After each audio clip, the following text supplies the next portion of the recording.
apa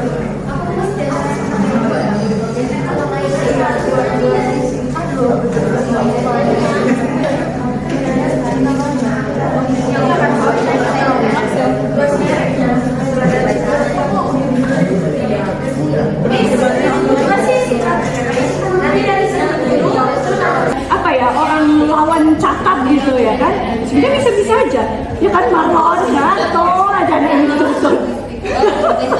Tentara lawan Ganto. Aduh, ada kayak presensi, oh ada Bismillahirrahmanirrahim. Assalamualaikum warahmatullahi wabarakatuh.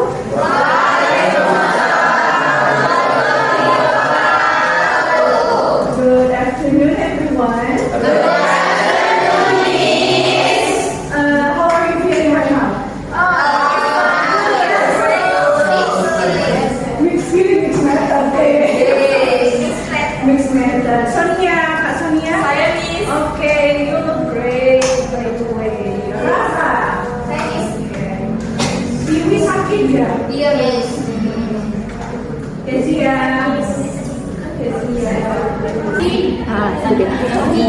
Tasya Natalia. Oh. Tuh.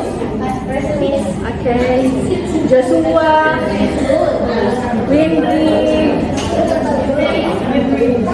Windy. Indah. Sehat nak? Sehat ya. Makannya jangan yang asam-asam dulu, yang pedas-pedas dulu. Soalnya itu bisa kambuh. Gak bisa sih, soalnya saya juga minum kopi. Ya kan bisa, apalagi Gak bisa mikir kalau nggak minum kopi itu. Kapan nih? Tumben gak ketiduran hari ini. Itu hari Kamis ya. Merah. So, hari ini kita akan belajar review ulang lagi di mata kuliah pengelolaan dan teknik laboratorium IPA yang sebenarnya itu tuh berhubungan banget sama kalian tahu profil jurusan kita. Pendidik IPA, benar ya, pasti guru di SMP yang sebenarnya jadi banker gitu kan, dan juga kuliah gimana sekarang waktu survei jurusan di banking misalnya pengambil uang maksudnya. Nah, yang kedua apa? Penelitian. Namanya praktisi dalam pendidikan IPA. Jadi paling dekat dengan praktisi itu sebenarnya kalian pertama kerja di sekolah juga, tapi nggak jadi nggak jadi guru, tapi jadi laboran. Iya, benar. Kalau dulu di sekolah SMA kalian ada laboran? Ada. Sering ini nggak nge-lab nggak? Nggak ada. Kalau nggak ada di formalitas saja. Oke. Jadi ada yang namanya laboran. Laboran itu juga pegawai. Dia tidak mengajar, tapi ya benar-benar bersirkulasi tugasnya itu di laboratorium. Jadi sebenarnya kalau teman-teman jadi laboratorium itu full time banget. Kenapa full time-nya gitu kan? Pertama dia harus cek inventarisasi gitu kan, apa yang udah habis, apa yang masih ada. Dia harus jaga alat-alat. Dia juga harus jaga SOP kayak Pak Hendro gitu kan. Nah itu bisa jadi kerjaannya laboran gitu. Jadi jangan melimitasi diri teman-teman kalau kesini aku harus jadi guru lagi, enggak juga. Kalau teman-teman mau ngambil sertifikasi laboran, jadi laboran bisa aja gitu. Oke. Nah, jadi kita akan review lagi tentang pengelolaan dan teknik laboratorium IPA mulai dari science process skills itu apa? Bahasa Indonesianya KPS, keterampilan proses sains. Ini bisa jadi bahkan topik skripsi bisa, topik mini riset bisa gitu kan. Menurut saya panggil ya. Menurut Kezia, mana Kezia? Proses sains itu keterampilan atau kata kerja gitu kan, mengobservasi, menganalisis, mengaplikasikan pengalaman, itu kan memanipulasi variabel, itu termasuk ke dalam skill-skill dasar yang kalian butuhkan untuk melaksanakan praktikum. Coba bayangkan, kalau kita nggak tahu apa yang namanya variabel itu, tiba-tiba disuruh praktikum praktikum biologi ini? Apa enggak beda gitu kan? Nah sebenarnya SPS, kalau yang bahasa Inggris bilangnya SPS, Science Process Skills, kalau teman-teman mungkin lebih umum yang mengetahui KPS, itu ada kalau dulu nasihat dari saya adalah untuk guru, ini calon-calon guru kan, latihkan seluruh kemampuan Science Process Skills itu di sekolah. Jadi nggak ada kata nanti waktu dia masuk kuliah dia nggak tahu apa-apa. Itu sudah jadi kewajibannya guru di sekolah. Guru IPA apalagi ini kayak tugas dan kewenangannya guru IPA sampai anak-anak itu pada akhir SMA mungkin atau akhir SMP itu mereka udah bisa melakukan penyelidikan sendiri. Nah ada juga inquiry, lalu kita akan akhiri dengan sedikit perkenalan tentang virtual lab ya. Nah science laboratory kita punya? Punya ya kan? Nah, science laboratory itu adalah sebuah tempat khusus kan? Dia bukan ruang kelas, bukan juga alam terbuka, tapi memang tempat khusus. Dibuatkan ruangan khusus untuk praktikum, special room, equipped, difasilitasi dengan tools, ada alat dan bahan, ya kan? Ada nggak selama ini teman-teman praktikum sampai detik ini di satu ruangan di lab nggak ada alat dan bahan? Ada yang ada di ya itu kan special room gitu ya, kayak room tambahan gitu kan. Nah di mana ya kan where students atau murid gitu kan bisa melakukan eksperimen untuk apa? Untuk mengeksplorasi dan memahami scientific konsep. Misalnya teman-teman kalau nggak salah ada mata kuliah misalnya anatomi fisiologi tumbuhan, itu ada teorinya dulu baru ada praktikumnya. Kenapa menurut teman-teman harus kok nggak digabung aja sih? Gitu. Ada yang mau berpendapat? Kenapa nggak digabung aja? Kenapa harus ada teori dan praktikum gitu? Oh siapa duluan boleh kakak nanti ditambahkan ya Raya ya. Siapa duluan boleh kakak nanti ditambahkan ya Raya ya. Menurut saya kami kita belajar dari dulu baru praktikum karena kita harus tahu dulu berdasarkan teori praktikum hasil dari praktikum yang akan kita lakukan, terus kita bisa bandingkan apakah yang kita lakukan itu sudah sesuai dengan hasil teori itu. Benar, boleh. Terima kasih Kak Sania ya. Boleh ditambahkan Ibu Raya. Ibu. Nah, menurut saya ini kalau misalnya kita mengenai teorinya dulu, kenapa kita harus belajar teorinya dulu? Soalnya ketika sebelum melakukan praktikum itu kita bisa mengetahui konsep-konsep dasar dulu. Karena kan kalau misalnya praktikum tapi dia nggak tahu teorinya juga dia nggak bakalan ada gapnya. Itu kan ada ketika kita mencari gap apakah yang di teori seperti ini apakah benar ketika kita lakukan di praktikum itu benar gitu kan. Karena kan kita ingin mengetahui juga kebenaran dari teori tersebut. Sehingga kalau menurut saya kenapa harus dipisah, karena memang keduanya itu adalah hal yang sama tetapi berbeda. Dan Oke. Benar. Tapi kalau menurut Uyun, bagus teori dulu baru praktikum atau pernah mengalami praktikum dulu baru teori? Teori dulu. Bagusnya teori dulu. Kenapa nggak praktikum dulu baru teori? Karena seperti yang katakan saya tadi harus kita belajar dulu seperti apa yang tadi apa yang mau dilakukan dengan teori dulu. Setuju saya. Pernah dengar kata confirmation?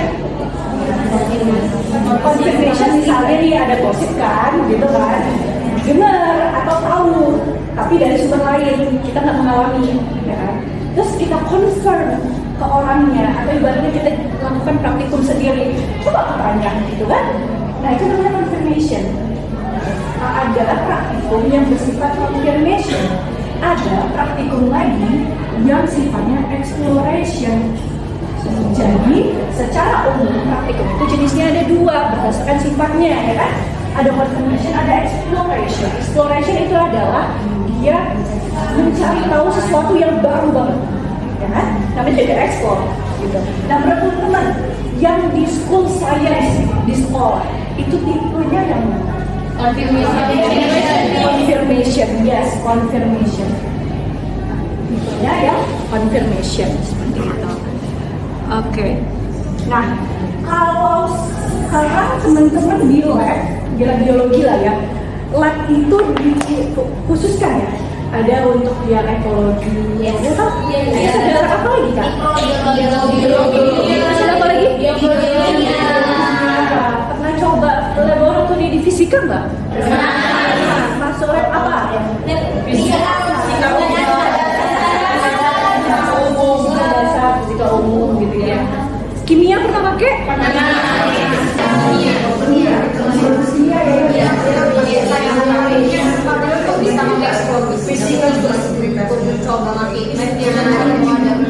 Kami didukung apalagi untuk kami berlomba itu kan kami baru kayak gimana pakai tomin ini setinggi dan orang kimia itu izin kami untuk pakai labnya besar dan kita sampai berlomba.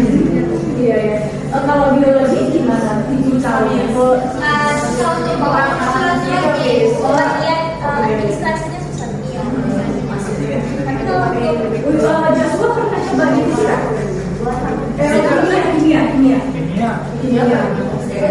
Kimia Korea sekolahnya di mana?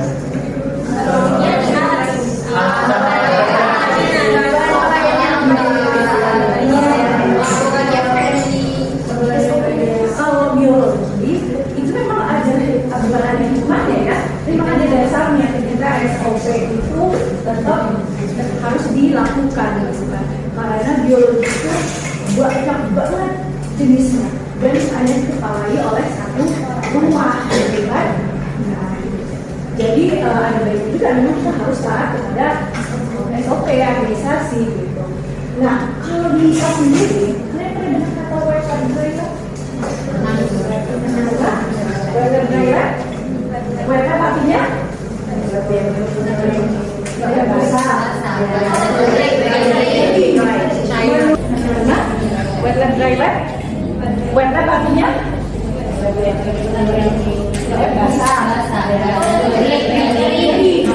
Menurut siapa ya? Menurut Ivana, mana Ivana? Oh Ivana, apa ya perbedaan kedua lab ini?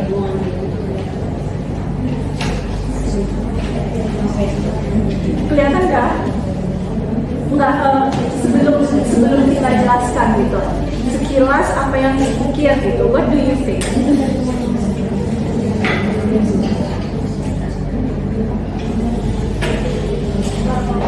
Untuk eksperimen, web punya eksperimen. Tapi kalau driver itu berfokus untuk analisis data. Betul.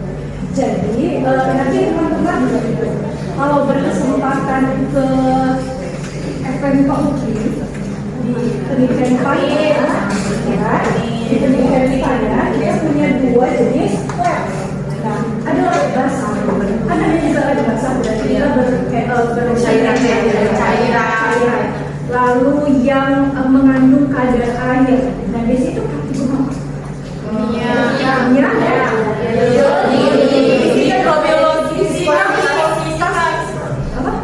Iya, itu kan masuk ke dalam biologi gitu. Kan ini IPA terpadu gitu kan. Farmasi. Tiba-tiba farmasi. Kalau fisika. Menurut ini gimana? Kenapa harus? Karena ini kayak kegiatannya suka kolokan gitu ya. Nggak ada, oke ya. Kalau saya kenapa dibedakan? Karena kan kalau misalnya dia dari segi fasilitas pasti beda, tempat, ruangan, ventilasi dan semuanya itu pasti berbeda. Meja yang digunakan juga pasti beda. Jadi kenapa dibedakan antara laboratorium basah dan juga laboratorium kering? Karena dia menyesuaikan fasilitas, sarana dan prasarana untuk kebutuhan laboratorium tersebut. Iya, karena laboratorium sendiri itu punya standar ISO-nya. Karena kalau ISO adalah wet lab di mana ada chemicals-nya, ada kimia gitu kan. Nah juga fokusnya kepada life sciences, yaitu chemistry and biology kan. Lalu ada liquid analysis dan lain-lain. Kalau dry lab itu lebih pada kalau fisika gitu. Kalau penjelasan dosen saya adalah kenapa harus dipisah, karena alat-alat fisika itu kan elektronik ya, elektronik magnetik. Di udara kita ini walaupun tidak terlihat tapi ada uap air kan.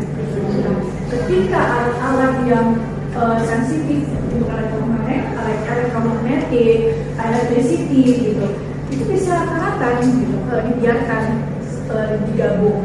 Makanya kenapa harus dipisah kompaknya. Ya kalau drive itu untuk fisika, eksperimen fisika, robotik ya kan, motherboard atau ada itu motherboard nggak? Ya breadboard itu harus free dari cairan apapun, kalau nggak dia korslet nanti. Nggak jadilah robot berjalan kita itu, gitu kan? Nah kalau ini contoh lab apa? Berarti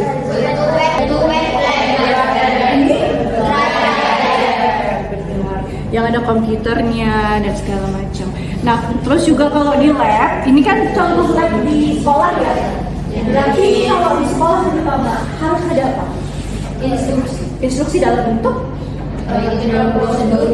prosedur. Lebih spesifik lagi, kita tunjuk kerja LKPD, gitu kan? Lembar kerja peserta gizi, gitu. Harus ada, teman-teman harus ada kan bukunya.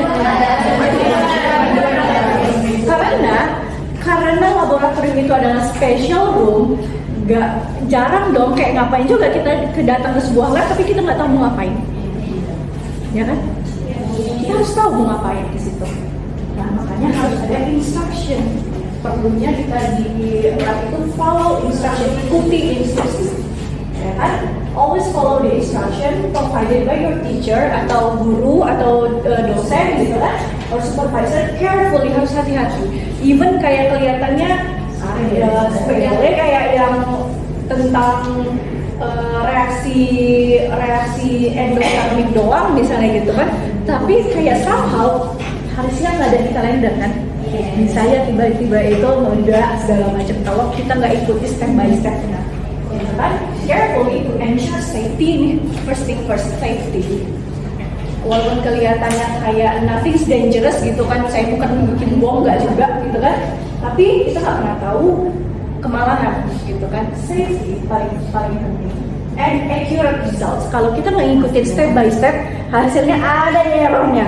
Harusnya menurut teori itu jadinya ungu, tapi karena kalian campur aja lah udah kayak gitu kan, tiba-tiba jadinya hitam. Apalah ini ya kan? Dia membuat sebuah gebrakan mungkin akan jadinya hitam gitu. Itu karena tidak mengikuti step by step. Nah, kalau teman-teman ada cairan-cairan masuk ke tabur reaksi, habis itu kalau udah selesai dikemanain? Dibuangnya kemana kak? Walaupun itu asam sulfat dibuang ke wastafel? Nggak boleh. Ada yang mau berbagi gimana prosedur yang pernah kalian alami kalau untuk pembuangan? Siapa ya? Yang waktu setelah kami waktu praktikum, kalau sudah sisa praktikum yang pada tadi itu dipisahkan sama yang cairan ini. Jadi kalau yang cairan itu ada beberapa yang bisa dibuang ke wastafel, ada juga yang dipisahkan lagi dia jadi tempat terus gitu bisa nanti dibuat di tempat sampah terpisah gitu deh. Jadi yang cairan sama cairan itu terpisah. Oh, misalnya kayak ada yang cairan ya liquid ya. Liquid itu disediakan apa? Ember kah? Jirigen kah apa? Sejauh ini kalau kami membuang cairan itu di wastafel, mau apapun itu, karena sejauh ini juga bahan cairan yang digunakan itu juga yang berbahaya banget. Untuk sampah biasanya kami buang di tong sampah dan itu nggak di sekitaran lab tong sampah. Nggak boleh. Iya. Oke. Ini sebenarnya yang baik. Nah biasanya kan kayak ada sulfat itu kan berbahaya kan. Nah biasanya asam kuat. Iya asam kuat. Mereka tuh alkali kuat kan. Nah biasanya dia dinetralisasi atau diubah, bisa melalui oksidasi atau direduksi dulu. Ya.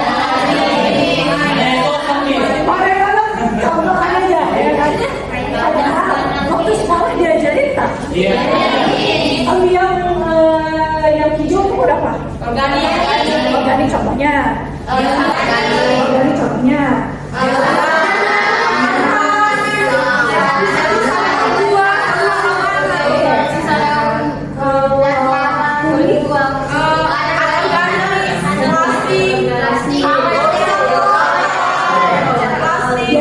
3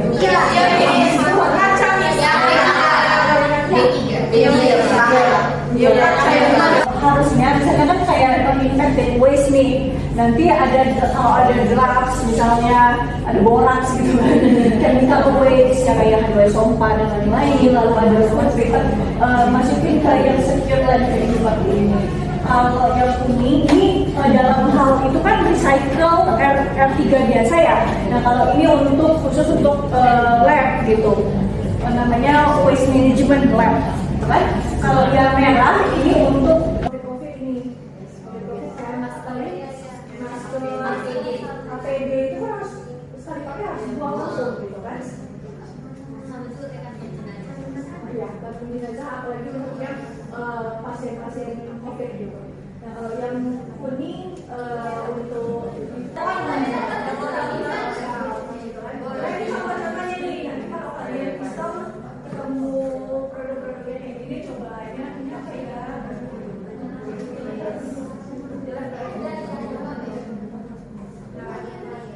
Menurut siapa ya? Martina. Menurut Martina, boleh nggak ya pakai bisa saya tes? Biasanya kita belajarnya tes. Apa ini apa? Flammable artinya mudah terbakar. Kalau ini paling gampang ingat. Hah? Benar kan? Atau benar-benar ini dulu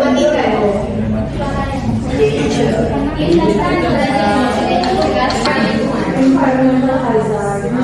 Ini kan kita pelajari nih, kita pelajari kan. Ada lagi kalau misalnya kita mau beekeeper atau kulit lagi gitu kan, ada lagi nih kelas-kelas divisinya. Ini udah standar. Isinya ada apa aja?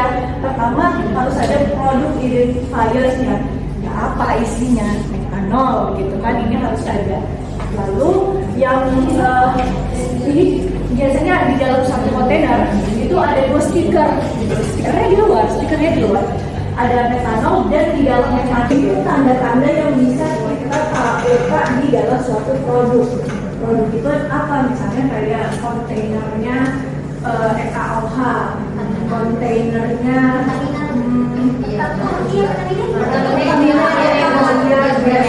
Pertamina ini ya,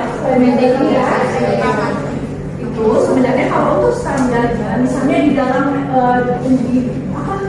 gelas atau kontainernya metanol,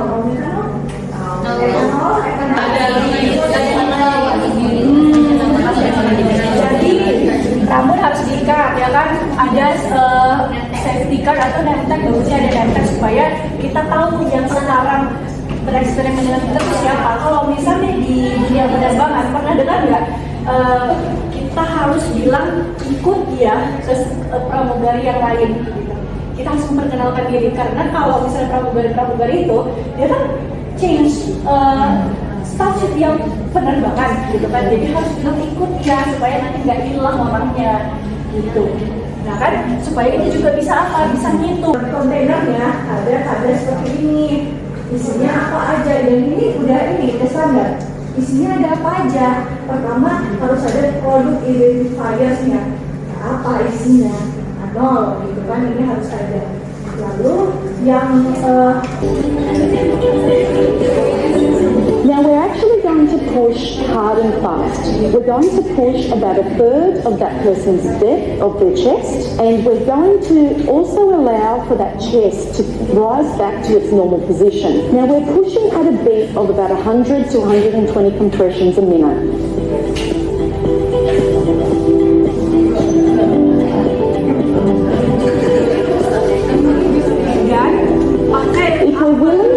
breathe, we can do rescue breaths. Jadi bukan So to do a jangan rescue dari breath, bahu tapi dari we're actually going to tilt the person's head ya, back, tekanannya kuat. pinch their nose, open up the airway, and I would put my mouth over the person's mouth, forming a seal, and I would offer 1 breath, 2 breaths, and then I would come back to my chest compressions. Now I'm getting a bit tired, so I'm going to get that bystander support, and I'm going to communicate really clearly for a smooth handover for minimal time off the chest. 1, 2, 3.